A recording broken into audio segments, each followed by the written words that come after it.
ஜெயக்குமார் தன்சிங்கின் மர்ம மரணம் குறித்து விசாரிக்க 7 தனிப்படை அமைத்தும் எந்த புண்ணியமும் இல்லை என்று சொல்லும் அளவிற்கு இருக்கிறது நெல்லை மாவட்ட போலீசின் விசாரணை. கடந்த 2ஆம் தேதி வீட்டிலிருந்து புறப்பட்ட நெல்லை கிழக்கு மாவட்ட காங்கிரஸ் தலைவர் ஜெயக்குமார் தன்சிங் 4ஆம் தேதி வீட்டுக்கு பின்புறம் எரிந்த நிலையில் சடலமாக மீட்கப்பட்டார். கை கால்கள் என உடம்பு முழுவதும் இரும்பு கம்பிகள் கட்டப்பட்ட நிலையில் கரிக்கட்டையாக ஜெயக்குமார் தன்சிங் மீட்கப்பட்டார். முதலில் ஜெயக்குமார் மாயம் என வழக்கு பதிவு செய்திருந்த போலீஸ் பின்னர் சந்தேக மரணம் என வழக்கை மாற்றியது. ஜெயக்குமார் எழுதியதாக கூறப்படும் கடிதத்தில் குறிப்பிட்டிருந்த ரூபி மனோகரன், KV தங்கபாலு, ஒப்பந்ததாரர்கள், காங்கிரஸ் பிரமுகர்கள், ஜெயக்குமாரின் குடும்பத்தினர், வீட்டு பணியாளர்கள் என சுமார் 100 பேரை காவல்துறை விசாரணை வளையத்திற்குள் கொண்டு வந்தது. மேலும் பிரேத பரிசோதனை அறிக்கையின் முதற்கட்ட தகவலில் ஜெயக்குமார் தன்சிங்கின் குரல் வளை முற்றிலும் எரிந்து போயிருக்கிறது. நுரையீரலில் திரவங்கள் வற்றிப் போயிருக்கிறது. வாயில் பிரஷ் துகள்கள் இருந்ததும் தெரிய வந்தது. சடலம் மீட்கப்பட்ட இடத்தில் வேறேதும் தடயங்கள் கிடைக்குமா என மீண்டும் தடயவியல் துறை ஆய்வு செய்து வருகிறது. அதே மாதிரி வீட்டு ஊழியர்களிடமும் தொடர் விசாரணை நடத்தினாலும் ஜெயக்குமாரின் மரணம் கொலையா தற்கொலையா என முடிவுக்கு வர முடியாமல் காவல்துறை குழப்பத்தில் ஆழ்ந்துள்ளது.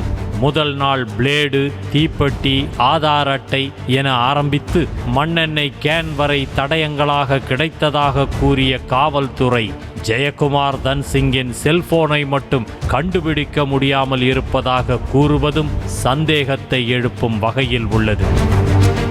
முதலில் கொலைக்கான ஆதாரங்கள் கிடைத்திருப்பதாக கருதிய காவல்துறை கூலிப்படையின் வேலையாக இருக்கும் என மதுரை வரை சென்றது. ஆனாலும் வழக்கை கொலை என மாற்றுவதில் நெல்லை மாவட்ட போலீஸ் தயக்கம் காட்டியே வருகிறது.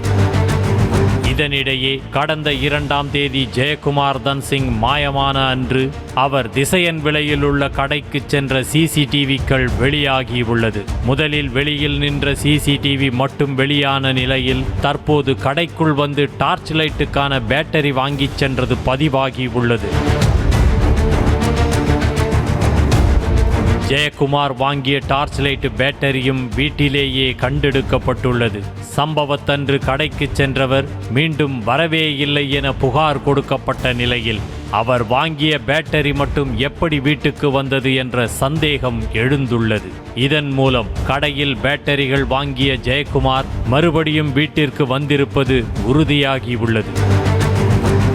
மர்ம மரண வழக்குகளில் காவல்துறை காட்டும் சுணக்கம் பல வருடங்களானாலும் வழக்கை முடிக்க முடியாமல் போகும் என்பதற்கு திருச்சி ராமஜெயம் கொலை வழக்கும் ஒரு சாட்சி என்ற நிலையில் அந்த வழக்கு மாதிரியே ஜெயக்குமாரின் வழக்கும் மாறக்கூடும் என காவல்துறை வட்டாரத்தில் பேசிக்கொள்ளப்படுகிறது.